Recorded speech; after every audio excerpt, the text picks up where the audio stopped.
3 दिन हुए थे اور 3 दिन बाद एक आराबी आया और उसने आकर नबी पाक की कब्र पर अपने आप को गिरा दिया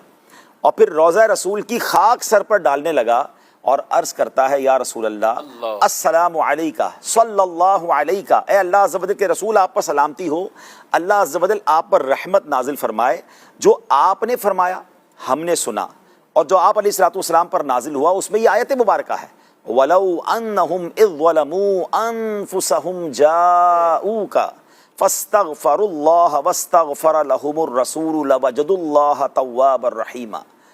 अगर जब वो अपनी जानों पर जुल्म करें, नाज़रीन इसका पहले इस आयत का माना सुन लीजिएगा, और अगर जब वो अपनी जानों पर जुल्म करें तो ए महबूब तुम्हारे हुजूर हाजिर हों, फिर अल्लाह से माफ़ी चाहें और रसूल उनकी शफाअत फरमाए तो ज़रूर अल्लाह को बहुत तौबा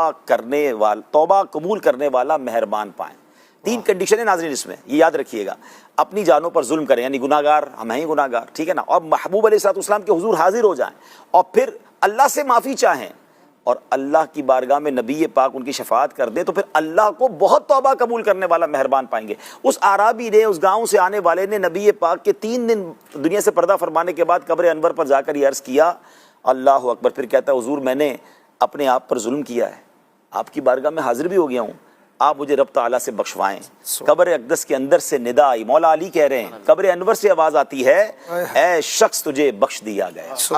तो ये वो रोज़ा रसूल है, ये नबी पाक के पर्दा फरमाने के बाद का वाक़या है। अच्छा, उलमा ने बड़ी कमाल की बात की है कि इस आयत में जो ये हुक्म है ये हुज़ूर अलैहिस्सलाम की ज़ाहिरी हयात तक महदूद नहीं है, ये आज भी रोज़ा अक़दस के अंदर नबी पाक सुब्हान अल्लाह उसी तरह जलवा फरमा है। और ये आज भी अगर रोज़ा रसूल पे कोई बंदा हाजिरी दे, कंडीशंस 3 हैं कि नबी पाक की बारगाह में हाजिर हो जाए, वहाँ जाकर अल्लाह से माफ़ी मांगे और नबी पाक उसकी शफाअत कर दे। तो सुब्हान अल्लाह, उलमा कहते हैं कि जब भी कोई गुनाहगार नबी पाक के रोज़े पर हाजिर हो वहाँ जाकर अल्लाह से इस्तिग़फ़ार करे, और नबी पाक तो वैसे ही अपनी कब्र अनवर में उम्मत के लिए इस्तिग़फ़ार कर रहे हैं, तो इंशाअल्लाह 3 शर्तें पाई जाएंगी। तो वहाँ जाकर ये आयत भी पढ़नी चाहिए, मुस्तहब ये है, इंशाअल्लाह अज़्ज़ व जल अल्लाह की रहमत से ज़रूर मग़फ़िरत हो जाएगी। और ख़ुद नबी पाक ने फरमाया, मन ज़ारा क़ब्री वजबत लहू शफ़ाअत, जिसने मेरी कब्र की ज़ियारत की उसके लिए मेरी शफाअत वाजिब हो गई। एक और बड़ी प्यारी हदीस है, मदीने जाने का ऐसा शौक़ बढ़ाती है ना, मेरे आका फरमाते हैं,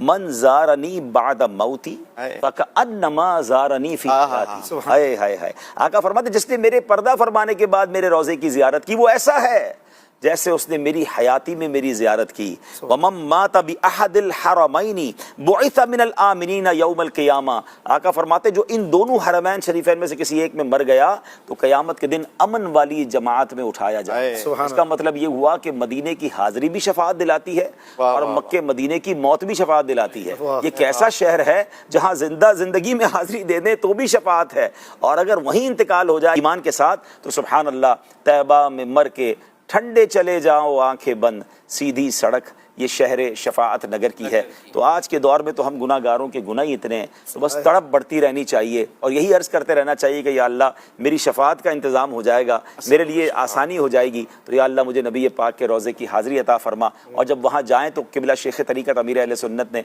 हाज़िरी रसूल के बहुत सारे अंदाज़ में एक बड़ा प्यारा अंदाज़ भी अता फरमाया कि बारगाह रिसालत में जाकर ये सवाल की तकरार करे और ये सोच कर सवाल करे कि नहीं सुनता ही नहीं मांगने वाला तेरा। यहाँ तो दुश्मन आता था तो नबी पाक चादर बिछा देते थे। ये वो जगह है जहाँ गालियाँ देने वालों को भी दुआएं मिली हैं, यहाँ खून के प्यासों को कबाएं मिली हैं, यहाँ सुसाइड अटैक करने वालों को भी माफ़ी मिली है। तो मैं तो उम्मती हूँ और बड़ी दूर से आया हूँ, मोहब्बत के साथ आया हूँ, भिखारी बनकर आया हूँ, तो तकरार ये करनी है, अस्अलुका शफ़ाअत या रसूल अल्लाह, या रसूल अल्लाह आपसे आपकी शफ़ाअत का सवाल है, अस्अलुका शफ़ाअत या रसूल अल्लाह। तो अल्लाह करे ये मंजर और ये मौका हम सबको बार बार नसीब हो कि रोज़ा रसूल पर जाएं, भिखारी बनकर जाएं, शफाअत की खैरात की तकरार करें, तो फिर वो जगह ऐसी है कि मांगेंगे मांगे जाएंगे, मुंह मांगी पाएंगे, सरकार बेन अल्लाह है।